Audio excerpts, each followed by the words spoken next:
Alarbi folo jona eny amby roapolo amby roa arivo ireo lohatenim-baovaontsika ary aloha. Andoavana aba ireo fiara mandeha moteur manomboka izao. Ministra enina amby folo no niaraka nanao fanambaram-panarana no tarihin'ny Prime Ministre lehiben'ny gouvernemanta. Nanokafana guichet unique ny fandraisana mpampianatra mpiasa-panjakana eo anivon'ny ministera ny fampianarana teknika sy ny fanofanana arak'asa.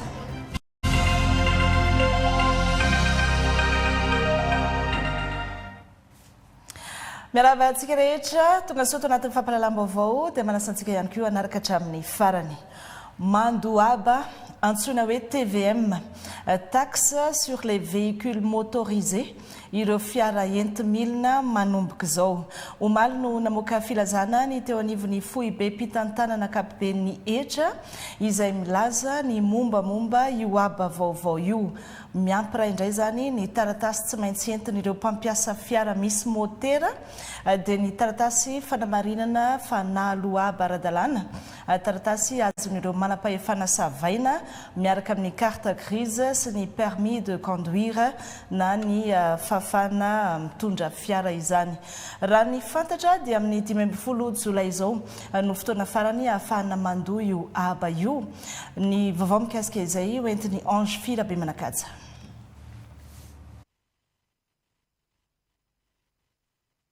Filazana navoaka ny foibe mpitantanana ankapobeny Hetra ity no nanaitra ny mason'ireo mpanara-baovao omaly 7 jona. Filazana izay mirakitra ireo fanazavana momba ny haba amin'ny fiara entimilina na ny TVM, adika amin'ny teny frantsay hoe taxe sur les véhicules à moteur.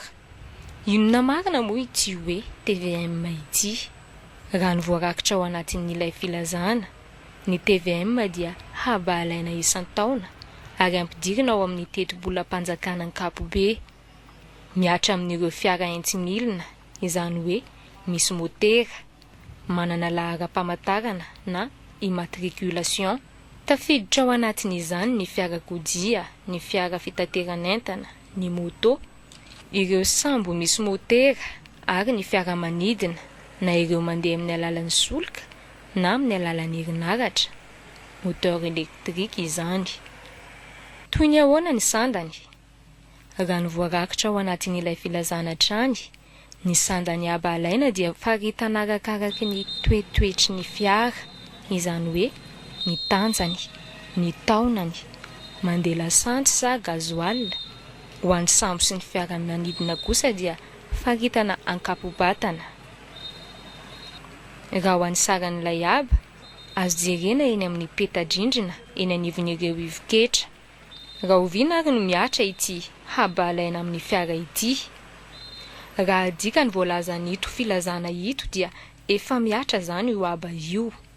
No marihin'izy ireo manokana fa ireo fiara nampidirina ivezivezy eto Madagasikara talohan'ny 15 jolay 2024 dia tsy maintsy anaovana fanambarana araketra ary aloha farafatarany ny 15 jolay 2024 avy izao.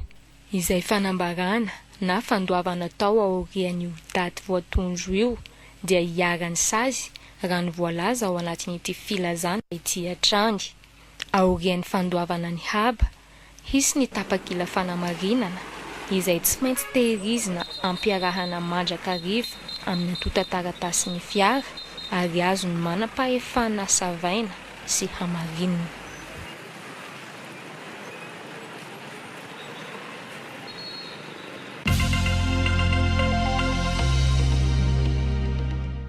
Andray vahiny sika eto amin'ny televiziona malagasy, vahiny voalohany amin'ity alina ity, Radio Elson Liva, talen'ny lalàna raketra sy ny fifanolanana eo anivon'ny ministeran'ny toe-karena sy ny fitantanam-bola. Tonga soanao ato anatin'ny fampahalalam-baovao. Misaotra indrindra tompoko. Ya, misy an'ity ilay resaka aba amin'ny fiara entimilina izay vao namoahanareo fampitam-baovao. Taxe véhicule à moteur na TVM, izay no anaran'izy ity. Inona ty aba vaovao napetraka ireo ity, inona ihany koa ny antony dia izavy na hoe inona avy ireo voakasika ao anatin'ity. Mana tokoa fa nivoaka ny filazana mikasika ny haba amin'ny fiara entimila na TVM, taxe sur véhicule à moteur. Izay nivoaka tamin'ny 9 juin 2026 teo. Io taxe sur véhicule à moteur moa zany dia nampidirina tao anatin'ny fehezan-dalàna momba ny hetra tamin'ny 2024. Ny antonantony nampidirana an'io TVM io moa zany dia noho ny fiarovana na ny fiarovana ny tontolo iainana. Zay amin'ny ankapobeny no antony nampidirana an'io ataontsika hoe TVM io zany hoe ny ataontsika hoe ny principe arahana zany dia hoe zay mandoto dia mandoa, zany hoe le principe pollueur payeur. Zay amin'ny ankapobeny ny tena nampidirana an'io TVM io tao anatin'ny fehezan-dalàna mikasika ny hetra tamin'ny 2024. Ny amin'ny raha hazavaina tsotsotra ny mikasika an'io dia ataontsika hoe haba mahakasika ny fiara zay manana immatriculation ary mandeha amin'ny milina. Zay amin'ny ankapobeny, zany hoe mahakasika io zany fiarakodia, mahakasika ihany koa moto, scooter, mahakasika sambo, mahakasika ihany koa fiara manidina ary ny mikasika ny fiaran-dalamby. Zay amin'ny ankapobeny io TVM io. Dia raha ataontsika hoe amin'ny resaka hiditra lalindalitsika dia ny zavatra anankitelo zany no miditra ao anatin'io TVM io. Misy ny voalohany zany dia ny resaka hoe taonan'ny fiara, eo ihany koa ny ataontsika hoe ny solika na ny singa hoentina ampidonana an'le fiara, ary farany dia ny ataontsika hoe ny tanjaky ny fiara. Miankina amin'ireo volazanao ireo zany mety ho sara n'ilay haba. Zay samy hafa daholo zany ny haba mikasika ny ireo fiara ireo arakaraky ny ireo critère telo no resahako ireo. Zany hoe zay raha antitrantitra kokoa ohatra zany ny fiaranao dia mandoa ataontsika hoe haba misimisy kokoa noho ny fiara zay nivoaka taty aoriana. Zay amin'ny ankapobeny le izy raha matanjatanjaka kokoa dia zay ihany koa miankina amin'izay ihany koa ny vola tokony efanao mikasika an'io resaka TVM io. Fa raha ny ambany indrindra dia eo amin'ny 5 000 ariary isa-taona, ary ny farany ambony dia 340 000 ariary isa-taona raha ohatra zany io ka hoe fiara sady matanjaka be no efa manana taona mandrosondroso ihany le fiara. Zay amin'ny ankapobeny mikasika ny tarifa. Raha oviana no miatra ny fandoavana n'ity haba ity? Eo amin'ny fandoavana n'le haba indray le TVM dia afaka mandoa nio haba TVM io tsika any amin'ny ivoketra manerana ny nosy sy manavanana atsika, ary voalaza araka le filazana dia 5 jolay 2024 ny faran'ny fandoavana. Fa araka ny faneho-kevitra sy ny fangatahan'ny be sy ny maro dia azo eritreretina ny fanitarana an'io andro fandoavan-ketra farany io hatramin'ny faran'ny taona 2024. Efa nieritreretinareo ihany tokoa ve hoe mety ho zakany malagasy tsara ihany zay fandoavana haba vaovao amin'ny resaka fiara sy ny fitaovam-pitaterana mandeha amin'ny milina izay? Araka nyresahana teo moa dia le hoe resaka tontolo iainana ny tena nasivana azy. Le tontolo iainana resahana moa zany a dia mety resaka hoe setroka, eo ihany koa ny resaka feo dia izany rehetrarehetra zany sy ny zavatra maro izany rehetrarehetra zany zany mahatonga ny le izy hoe atao samihafa ny ataontsika hoe aba ampianina amin'ny fiara arakaraka ny tanjaka sy ny zavatra rehetra nazavaiko teo.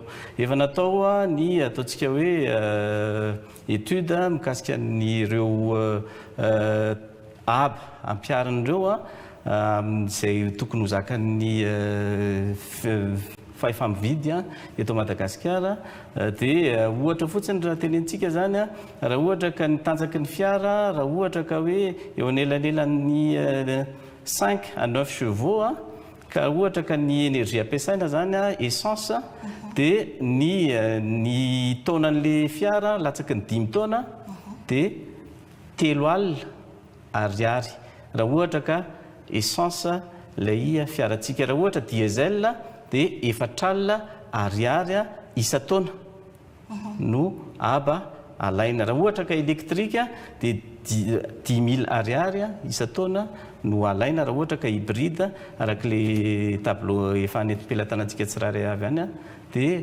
20 000 ariary isa taona no aloha isaky ny fiara ray. Engary izay ny vaovao avy aminareo eo anivon'ny hetra mikasika an'ity aba amin'ny fiara entimilina ity dia ankasitrana ianao tonga nanazava an'izay teto amin'ny télévision na malagasy. San'ireo tompoko.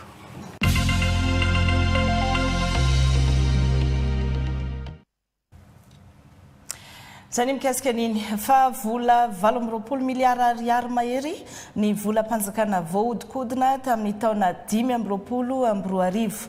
Nisy fianany kosa ny resaka fanodikodinana fananam-panjakana ireo no anisan'ny nisongadina tao anatin'ny tatitry ny asa vitan'ny PAC taona 2024 no velabelarina tetsy amin'ny fitsarana nosy androany. Lara-pamiana ny famerenana ireny vola very ireny ao anaty kitapom-bola mpanjakana an'izay ihany koa ny famerenana ny fitokisan'ny vahoaka ny mpitondra sy ny fitsarana. Vola farasoa sy fanirikely. Natratra 7 sy 700 ireo antota taratasy no kirakirainy ny pôle anti-corruption na ny tendrom-pitsarana manokana miady amin'ny kolikoly nandritra ny taona 2024 avy amin'ny ratsa mangaika Antananarivo, Mahajanga ary Fianaratsoa. Tao anatin'ireo no nahitana ny tetibidin'ny volam-panjakana nisy nanodikodina ka nampahafantarina nandritra ny famelabelarana ny asa vita tamin'ny taona 2024. Ireo izay eritreretina hoe volam-panjakana heverina ho voanodikodina tamin'ny taona 2024 raha ny dossier voaray teo amin'ny PAC dia 28 milliards 268 millions 175 711,25 ariary. Ny Bianco no mandefa ny dossier betsaka indrindra eo anivon'ny PAC ho an'ny PAC rehetra anankitelo. Hita fa nisy kely ihany ny plainte parquet tao amin'ny PAC Mahajanga. Manaraka azy ao dia ny gendarmerie nationale, manaraka izany ny police nationale, dia administration spécialisée toy ny DEPIFA, SHC sy ny sisa. Ary ny farany dia ny plainte avec constitution de partie civile eo anivon'ny doyen de juge d'instruction. Ankoatra izay dia mbola lohalarana amin'ireo karazana eloka voaray ny fanararaota-pahefana, ny kolikoly ary fahatelo manaraka izay ny fanodikodinana ny fananam-panjakana izay tsikaritra fa nisy fienana raha oharina tamin'ny taona 2024 noho ny fisian'ny hetsi-bahoaka tamin'ny volana septambra. Raha ny taritra ihany dia olon-tsotra teratany malagasy vahiny, tompon'andraiki-panjakana sy mpahay-lalàna, mpahay toe-karena ary mpisehatra amin'ny arena voajanahary matetika no voasaringotra amin'ireo karazana eloka tonga eny amin'ny PAC. Maro ny volam-panjakana efa tokony ary efa tenenina fa hoe azo récupérena. Efa misy ary efa mandeha ny fiarah-miasa amin'ny aray ankehitriny izay hoe tsy afaka hiala mihitsy ny fiarah-miasanay amin'ny aray amin'ny firécupérena an'ireny volam-panjakana ireny. Dia efa misy ihany koa ny fikarakarana zany ny anaovana ny hoe MOU zany hoe coopération, accord de coopération izay eritreretina hanafainganana any fiarah-miasa amin'ireny firenena ny ivelany ireny. Tsy afaka miala mihitsy ao anatin'ny atao hoe code de procédure pénale, tsy azo hoditsitana ho lalova-potsiny ireny fa tsy maintsy respectena satria raha ohatra izay tsy manaraka ny lalàna dia tonga any amin'ny cassation iny dia cassé fotsiny dia tsy misy zavatra tsisy vokany akory zany ny zavatra nataontsika rehetra. No marihana fa tsy ampy ny teti-bola ampiasainy eo anivon'ny paka, izy ireo izay mbola miankin-doha amin'ny ministeran'ny fitsarana, famerenana ny fitokisan'ny vahoaka ny fitsarana no kendrena amin'ireo tanjona telo napetraka, hoy ny sekretera jeneraly ny ministeran'ny fitsarana. Ny voalohany dia ny fiadiana amin'ny tsy maty manota mba azahoana antoka fa ny kolikoly rehetra dia hosaziana araka ny lalàna.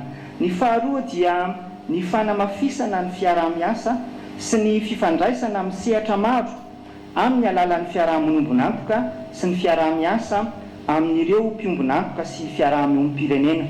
Ny fahatelo dia ny fampiroboroboana ny kolotsaina, fahitsiana sy fahamendrehana izay tokony ho hajaina amin'ny sehatra rehetra. Ireo tanjona ireo dia mifanaraka tanteraka amin'ny politika ankapobean'ny fanjakana izay mikendry ny hamerenana ny fitokisan'ny olom-pirenena amin'ny fanjakana sy anoerana ny kolikoly. Ampitomboina ny fitsarana amin'ny teti-vohitra, atsaraina ny fitaovana kirakiraina eny an-kianja, amafisina ny fampiasana ny atao nomerika sy arakajy mirindra, atevenina ny fanofanana mba anatsarana ny fahaiza-manao ny mpiasa manerana nosy, ireo no oviana hotratrarina ho an'ny tendrom-pitsarana manokana miady amin'ny kolikoly. Nanao rodobe niara nanatanteraka fanambaram-pananana teny amin'ny ACC, teny amin'ny fitsarana avy momba ny lalam-pandrenana. Ireo mpikambana eo anivon'ny gouvernementa no tarihiny Premier Ministre lehibe ny gouvernementa Mamitina Rajaonarson. Ministra 40 amin'ireo 30 mandrafitra ny gouvernementa izy ireo no niaraka nanao izay fanambaram-pananana izay androany, misy ireo efa nahavita talohan'ny androany. Nanamafy ny mahazava-dehibe ny fanaovana fanambaram-pananana moa ny Premier Ministre lehibe ny gouvernementa mba hanehoana ny firaisan-tsaina, ny mangarara, ny fahitsiana ary indrindra ny ady amin'ny kolikoly. Fa manan-danja sy afaka entina miady tsara amin'ny fahantrana amin'izao vanim-potoana ny fanavaozana iainantsika izao, ireo voka-pikarohana nataon'ny mpikaroka malagasy. Raha nambarany Premier Ministre lehibe ny gouvernementa raha nanatrika ny famelabelan-kevitra ireo mpikaroka avy amin'ny Institut d'études politiques de Madagascar teny Ampandrana izy ny maraina teo. Famelabelarana izay nametrahana ireo olana fototra sy nandrosoana sosokevitra iadina amin'izay fahantrana izay. Aina Rabetany sy Jakira Kotomanga. Fanomezan-danja ny maha olona, fampivoarana ny toe-karena eny ambanivohitra, fitantanana isin'ny miralenta, ny fitsinjaram-pahefana. Isany teboka lehibe ny vohitra tamin'ity velan-kevitry ny voka-pikarohan'ireo mpikaroka eo anivon'ny IEP sy ny avy any ivelany ireo ahafahana miady amin'ny fahantrana. Voka-pikarohana izay tsy mifanalafitra amin'ny politika ankapobean'ny fanjakana momba ny fanavaozana hoy ny Premier Ministre ary azo andraisana sosokevitra ahafahana anatsarana izany iadina amin'ny fahantrana.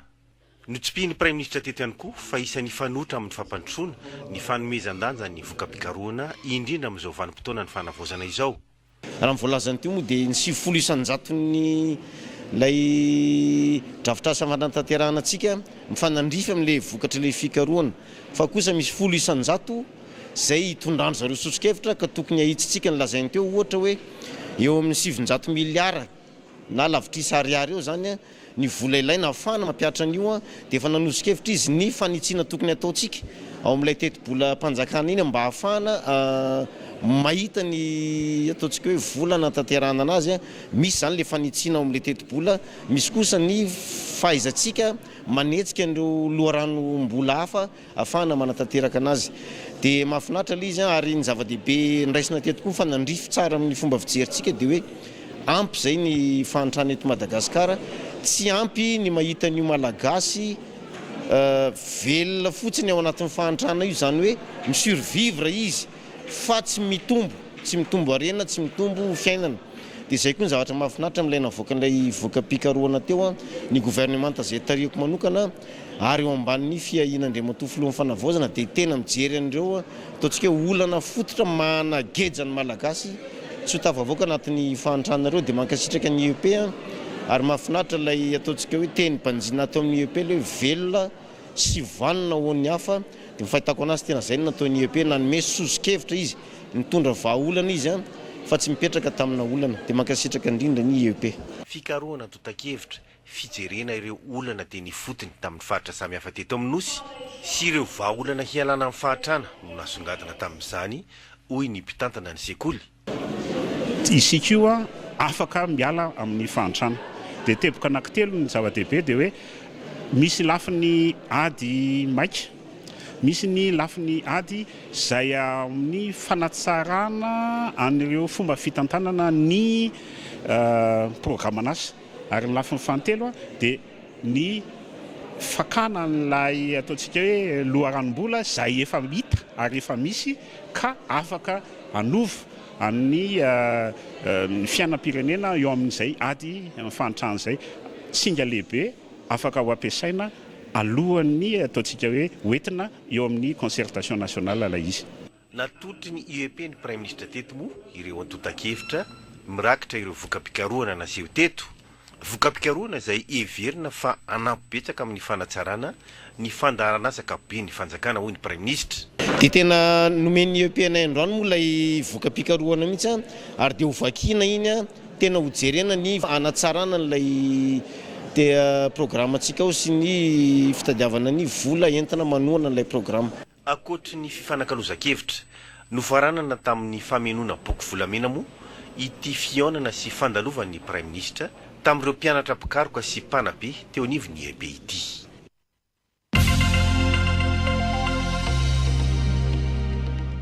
Dia mbola indray vahiny ny sampany fampahalalam-baovao atao anatin'ny vaovao an-tsary, Lemana Elize, tanety général ny ORTM, vahiny no sady tompotrano. Tonga soanao DG. Miaraba ny Irène sy miaraba antsika rehetra ihany koa izay manaraka ny vaovao an-tsary eto amin'ny TVM amin'izao fotoana izao. Ya, hanomboka ny mondial 2026 raha mpitso araka ny efa fantatsika moa dia nisy ny dianao tany Togo izay nitady ny fiara-miasa ny amin'ny jeren'ny malagasy rehetra ny mondial amin'ity 2026 ity. Lalao efatra amby efapolo amin'ny efatra amby zato no azon'ny malagasy hojerena mivantana amin'ny alalan'ny televiziona malagasy. Ankoatran'izay lalao hojerena mivantana izay manana tolotra hafa ihany koa ventsika andravana sy anafanana ny mondial ho an'ny eto amin'ny televiziona malagasy sy ny ratom-pirenena malagasy. Tamam-bolany maro tokoa no ny karakarana sy nanaovany fitondram-panjakana malagasy ny azahoana ny manaraka ny mondial enina amby roapolo amby roa arivo eto amin'ny tany Repoblikan'i Madagasikara. Anisan'ny nandray anjara tamin'izany moa zany tsindriana eto ny filoham-pirenena manokana mba nanao izay azo atao ahafahantsika manaraka an'izay match efatra amby efapolo izay. Io no tolotra misy fifanonanana betsaka isa indrindra tao anaty ny tolotra izay nomen'ny FIFA tamin'ity mondial enina amby roapolo amby roa arivo ity, satria izy io misy tolotra karazany maromaro zany ny ao anatiny, ary isaky ny zone koa isaky ny continent zany no nitsinjarana ny lalao izay azo jerena maimaim-poana na ataontsika hoe free to air zay moa zany no fiteny azy amin'ny teny anglisy na diffusé en clair amin'ny teny frantsay. Zany hoe ny fahafahan'ny olona mijery maimaim-poana ny sary izay omen'ny FIFA amin'ny alalan'ireo détenteur sy ny agence samihafa moa zany miara-miasa ao anatin'ny fahazoana ireo lalao karakaray ny FIFA anatin'ny mondial. Dia tsika eto Madagasikara no anisan'ny firenena manana an'izay betsaka indrindra mandritra nyity mondial enina amby roapolo amby roa arivo ity. Nanao nazona izay tale généraly somary sarotra ihany ve mitovy, misy firenena mitovy amintsika ve hoe lalao efatra amby efapolo ihany koa no azo? Anatin'ny tolotra omeny fifahatahako zao zany tsy dia tena hoe le fananam-bola n'le firenena loatra no mikanty fa zay lazaiko teo zay raha ianao tafiditra anatin'ilay zone na le faritra voafaritra hahazo an'ilay isan'ny lalao betsabetsaka dia tafiditra ao anatiny zany zay dia tafiditra ao anatiny ihany koa ny francophone pays francophone anglophone na hispanophone dia tafiditra anatin'ny critère koa zany zay amin'ny fisafidianana ireo tolotra omeny FIFA zay dia tsika zany no nahafeno n'ilay fepetra sady francophone nahazo an'ilay match 420 dia tsika koa anatin'ny zone subsaharienne aty amin'ny tapany atsimon'ny Afrika zany dia na tafiditra koa zany tsika ao anatiny ny chance be da be zany nahafahany Madagasikara nahazo an'ilay isa ny match betsaka indrindra zay fa tafiditra tao anatin'ny critère na masotsivana napetraky ny FIFA koa zany ny fomba ahafahana manatsara mampiroborobo ny baolina kitra aty Afrika tamin'ireo tolotra izay nomen'ireo. Ny lalao aloha izy zany efa azo antoka fa ny lanonam-panikafana sy ny lanonam-pamaranana disan'ny misy manontany ihany koa indrindra ao anatin'ny tambazotra sosialy ao hoe andefa n'ilay cérémonie d'ouverture avy asika sy ny clôture. Ie mandefa ny cérémonie d'ouverture isika eto amin'ny télévision malagasy izay manana ny exclusivité moa zany manana ny fahefana andefa manontolo an'ireo sary zay nolazaiko teo ireo dia mandefa ihany koa tsika ny lanonam-pamaranana ny mondial 2022 dia ny fanomezana ny trophée zany dia afaka anaraka an'izany koa isika eto Madagasikara amin'ny alalan'ny télévision malagasy sy ny ORTM. Amin'ny maha-télé général ny ORTM anao efa elaela ihany ianao nanomana an'ity fahafahan'ny malagasy rehetra mijery ny mondial amin'ny alalan'ny TVM sy ny RNM ity. Azo antoka ve fa ho afaka mijery ny malagasy rehetra amin'ny distrika rehetra ny ara teknika moa zany tena tiana tenenina eto. Niomana ny ORTM tamin'ny alalan'ny fizarana ny sary sy ny feo ihany koa satria ny radio-pirenena mitantara ny match rehetrarehetra amin'ity mondial 2022 ity. Ny fiomanana afaka manaraka atsika amin'izay toerana rehetrarehetra afa-tsika manaraka ny télévision malagasy manerana ny Madagasikara. Raha ivelan'ny Madagasikara tsy mahazo tsika satria tsy maintsy sécurisena koa araka ny fifanarahana amin'ny FIFA ny fahafahana mandefa azy.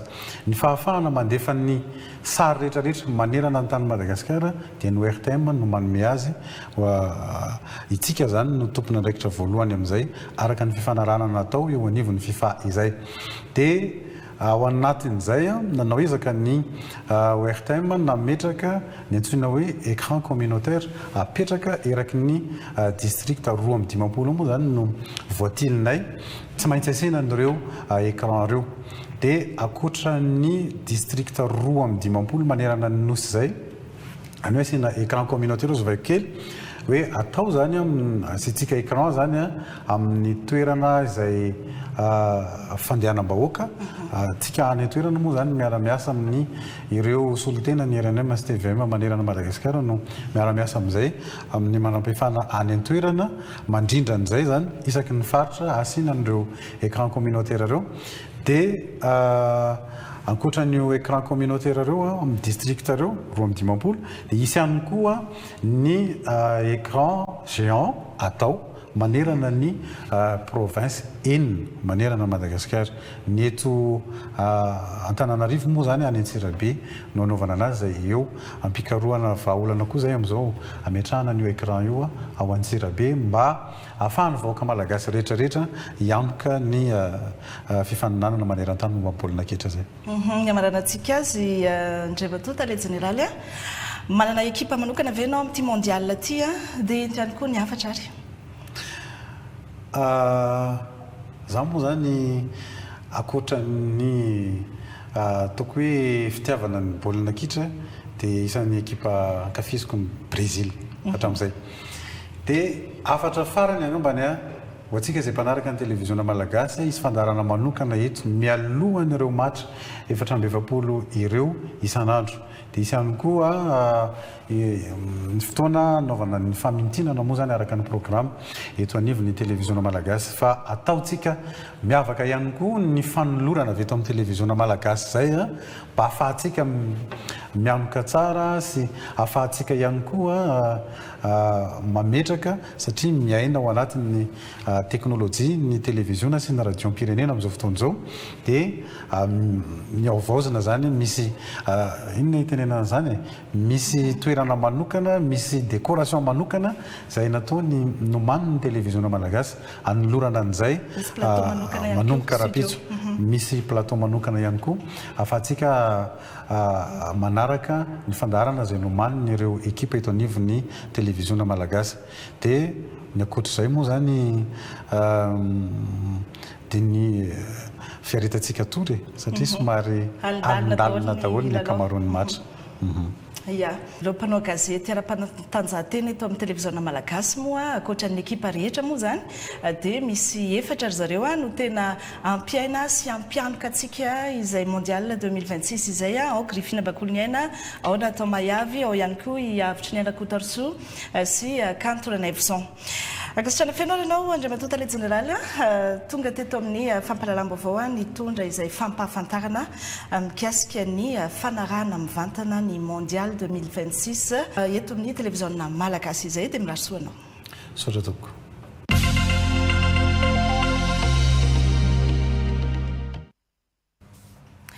Manodidina izay resaka mondial izay indrindra raha lalao 420 amin'ireo 400 zany no azontsika malagasy arahina mivantana eto amin'ny televisiona malagasy dia fantaro fa maro ireo televisiona any Eropa no tsy mahazo afa-tsy lalao 220 ihany no afaka arahina mivantana. Manana tombony be isika eto Madagasikara raha izany nampy ihany koa ny fisian'ny fandarana manokana momba ity mondial ity izay efa ketrehan'ny televisiona malagasy sy ny radio-pirenena malagasy mba hanatsarana ny tolotra sy hanomezana fahafampo atsika rehetra ao anatin'izay fanarahana ny mondial izay.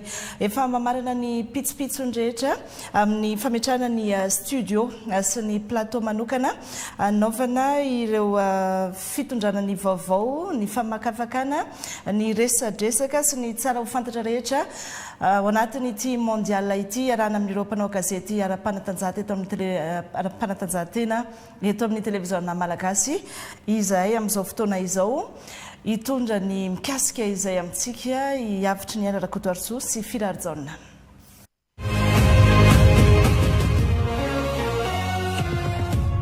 Plateau miavaka manaraka ny teknôlôjia vaovao sy haingo-tsehatra manaraka ny toetrandro no entina ampiainana ity fiadinana amboara eran-tany andiany 7 ity eto amin'ny televisiona malagasy. Efa mipetrapetraka avokoa ireo écran géant manaingo ny plateau mamarina kipitsopitsony ny teknisianina eto anivon'ny TVM amin'izao fotoana izao.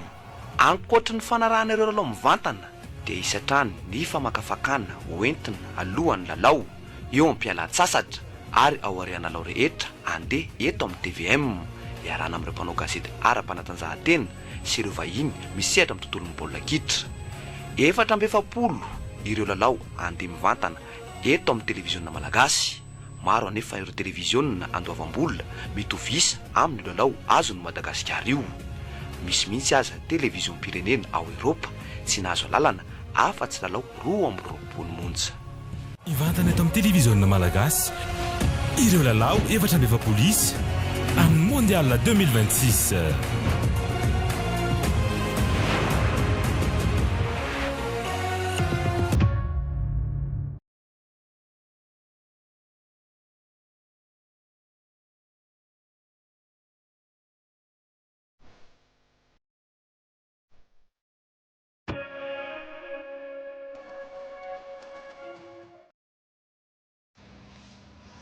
Tatak'izay zany ny tolotra omena ny mpijery rehetra ny télévision malagasy amin'ity mondial 2026 ity ary ohatrotry n'iny ihany koa ny endriky ny fandarana sy ny plateau izay naovana ny fanentanana rehetra sy ny resadresaka momba ny mondial fa taorian'ny fampitana mivantana ny fiadina ny amboara eran-tany ho an'ny taranja basketball 3x3 izay natao tany Pologne na raha tsika mivantana teto amin'ny télévision malagasy iny dia ifantoka amin'ny mondial indray zany ny mason'izao tontolo zao ifantoka amin'ny mondial ihany koa ny fiara-miasa ny ORTM sy ny Canal Plus Madagascar manomboka rampitso ny andindin'izay indray hoentiny 89% sy Roger Andriamanalina. Ny télévision malagasy irery ihany no manana ny zo andefa mivantana ny mondial na ny vidina tombondakerantany ho an'ny taranja baolina kitra raha ny eto Madagasikara manokana. Lalao 4.4 no alefan'ny TVM. Tafiditra ao anatin'izany ny lanonam-panokafana sy ny lanonam-pamaranana. Aty Afrika Atsimo na subsaharienne zany dia match 4.4 no farany betsaka indrindra amin'ny fahafahana mahazo ny autorisation zany amin'ny match 400. Io ny betsaka indrindra. Ny antsona anazy moa dia ny hoe diffusé en clair. Ny antony tsy miankina zany amin'ny fahafahana na fananam-bola no nahazahoantsika an'ireo fa ny règle na discipline zay napetraky ny FIFA. Isy ihany koa ny fametahana écran communautaire isaky renivohim-paritany sy district maromaro eto Madagasikara amin'ity mondial ity. Zava-baovao amin'ity mondial 2022 ity fan zone moa zany no alalantsika anazy fa andefa ankalamanjana zany ny ORTM manao écran géant amin'ny faritra amin'ny province enina manerana ny Madagasikara dia isy ihany koa amin'ireo district zay lazaiko teo anaovana an'izay karazana écran géant zay na écran communautaire moa ny antsonay azy eo mba ahafahan'ny mponina rehetrarehetra manaraka azy. Noho ny fitovian'ny fomba fijery izay mifantoka amin'ny fanomezana kalitao sy tolotra feno ho an'ireo mpanjifa dia nanamafy ny fiara-miasa misy eo amin'ny ORTM sy ny Canal Plus Madagascar ary tafiditra eo anatin'ny tetikasa raha ny rotonta ny fampitana izay mondial izay. Ny fanatsarana ny tontolon'ny audiovisuel eto Madagasikara no tena anisany mampiraidia any Canal Plus Madagascar sy ny ORTM zany amin'izao fotoana izao. Dia eo ihany koa ny fanatsarana ny tontolon'ny tolotra samihafa izay iarahana ihany miaraka amin'ny orinasa rotonta dia voavetivety teo zao raha manaraka ny Canal Plus tsika dia nisy fanatsarana ihany koa ny kalitaon'ny feo na raha tsika ny RNM manerana ny Madagasikara. Izay rehetrarehetra izay zany dia tafiditra indrindra ao anatin'ny fampandrosoana maharitra ny tontolon'ny média eto Madagasikara izay iraisany. Anisan'ny tanjona lehibe zany izy io satria mahafaoka ihany koa ny lafiny ara-teknika maromaro dia ao anatin'izay tanjona rehetrarehetra zay no andrindrana azy satria ny tanjona dia ny ahafahan'ny malagasy tsirairay mahazo kalitaona vaovao, kalitaona sary, indrindrandrindra moa zany ny kalitaon'ilay contenu tonga any amin'ny mpanaraka ny média izay misy eto Madagasikara. Amin'izao volany asaramanitra izao moa dia mitoetra andro tolotra mampiavaka hoentin'ny Canal Plus Madagascar.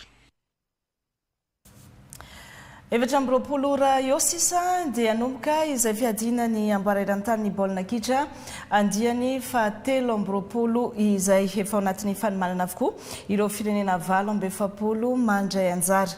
Efa mipetrapetraka ny lamina rehetra ho an'ireo firenena 3 mpampiantrano Mexique, Canada ary États-Unis raha mipitso 12 jona ny Mexico City.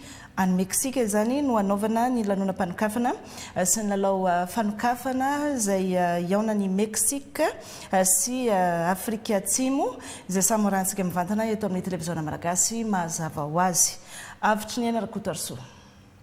We are ready to!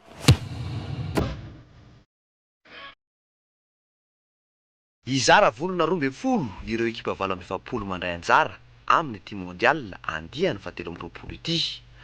Vondrona ray izay ahitana ekipa 4. Ao amin'ny vondrona A no ahitana ny El Tricolore ny Mexique mpampiatrano. ny Bafana Afrikana Tatsimo, ny Tigre d'Asie ny Korea Atsimo ary ny Narodiakan'ny République Tchèque. Ho an'ny vondrona A dia ao Meksika no anaovana lalao 5. Ao amin'ny Stadio Azteca ny Mexico City sy ny Stadio Akron ny Guadalajara ary ny Stadio BBVA ny Monterrey. Lalao iray kosa no atao ao amin'ny Mercedes-Benz Stadium ny Atlanta dia ny fionana eo amin'ny République Tchèque sy Afrika Atsimo. Ho an'ny vondrona B izay ahitana ny Voekanaiky ny Kanada mpampiatrano, ny Al Anabi ny Qatar sy ny Lanatia ny Suisse ary ny Zmajevi any Bosnie-Herzégovine dia lalao 3 no atao ao amin'ny BC Place ny Vancouver sy ny BMO-Field ny Toronto. Ny lalao 3 ambiny dia atao amin'ny Levi Stadium ny San Francisco sy ny Sophie Stadium Los Angeles ary ny Lumen Field ny Seattle. Ao amin'ny vondrona Z kosa dia ahitana ny Seleção ny Brésil, ny Lion de l'Atlas ny Maroc, ny Le Grenadier ny Haïti ary ny Tartane Army ny Écosse. Kianja 10 no anaovana lalao amin'ny vondrona C, ny MetLife Stadium ny New York ny Jersey, ny Gillette Stadium ny Boston, ny Lincoln Financial Field ny Philadelphie, ny Hard Rock Stadium ny Miami ary Mercedes-Benz Stadium ny Atlanta. Ao amin'ny vondrona D no misy ny team USA any États-Unis mpampiatrano miaraka amin'ny Albirora ny Paraguay, ny Sokeros ny Australie ary ny Ail d'Izliara ny Turquie. Kianja efatra anaovana ny lalao amin'ny vondrona D, ny Sophie Stadium Los Angeles, ny BC Place ny Vancouver, ny Levi Stadium ny San Francisco ary Lumen Field ny Seattle. Ao amin'ny vondrona E no ahitana Mannschaft Allemand, ny Elefanta ny Côte d'Ivoire sy ny Blue Familia ny Curaçao ary ny Latria ny Équateur. Ho an'ity vondrona ity dia ao amin'ny Norwich Stadium ny Kansas City, ny Energy Stadium ny Houston, ny Lincoln Financial Field ny Philadelphie, ny BMO Field ny Toronto ary ny MetLife Stadium ny New York ny Jersey no ampiatrano lalao.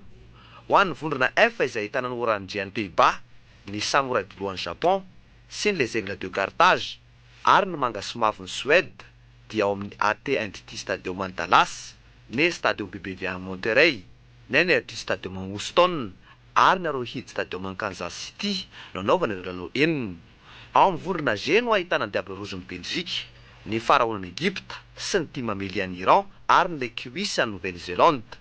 Kianja 3 anaovana ireo lalao 4, ny Sophie Stadium ny Los Angeles, ny Lumen Field ny Seattle ary ny BC Place ny Vancouver.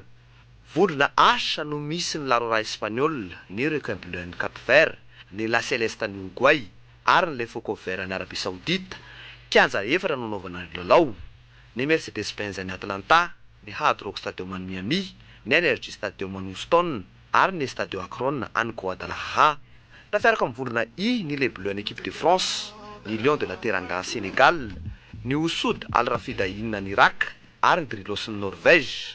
Ny lalao vondrona I dia atao amin'ny MetLife Stadium ny New York ny Jersey, ny Gillette Stadium ny Boston, ny Lincoln Financial Field ny Philadelphie ary ny BMO Field ny Toronto.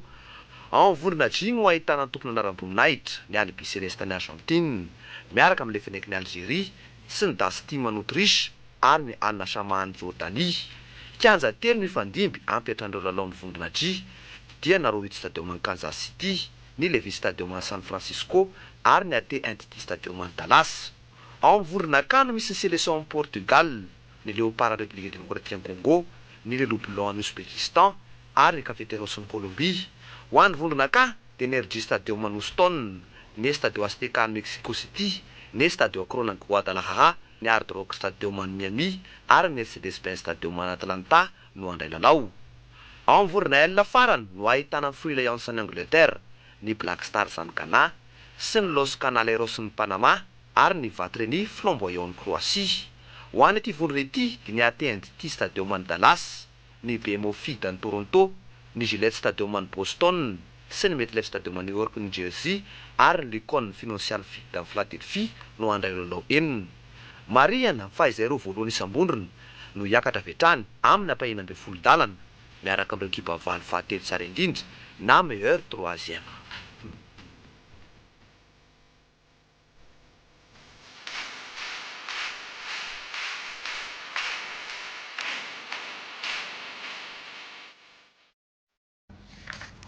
Zay ny manodidina ny mondial ivadika lafim-baovao avy sika taorian'ny fionamben'ny firenena mikambana mikasika ny varotra sy ny fampandrosoana dia nisy ny fionana andatabatra boribory izay notarian'ny ministra ny fambolena sy ny fiahina ara-tsakafo ny herinandro lasa teo niaraka tamin'ireo mpiara-miombon'ando karabola sy ara-teknika sy ireo masovo eto Madagasikara nandiniana sy ny fampisarana ny mikasika ny fanavaozana ny rafitra famatsiam-bola sy ny fiara-miasa ilaina mba hanafainganana ny fanovana ara-toe-karena sy ramafisana ny fifaninana ara-barotra eto Madagasikara.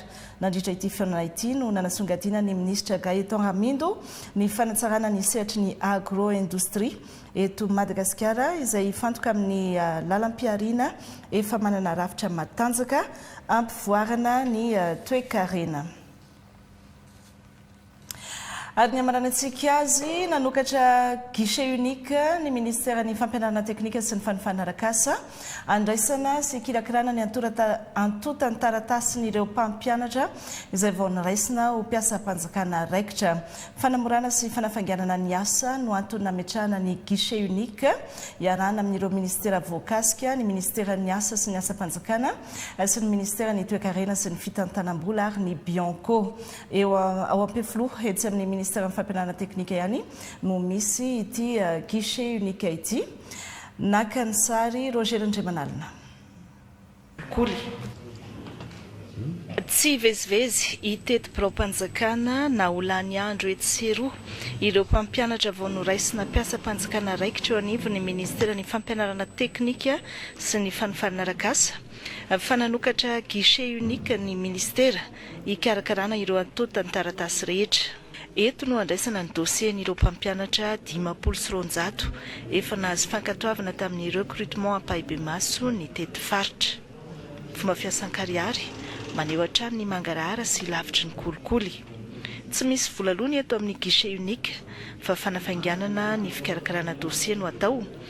Ary mialohan'ny 9 Jona dia heverina hoe feny ampelatanan'izy ireo ny contrat de travail na ny fifanarahana arakasa. Zareo manara-maso ny piesy rehetrarehetra zany hoe feny ve le izy dia tena hoe tsy misy ve sanatria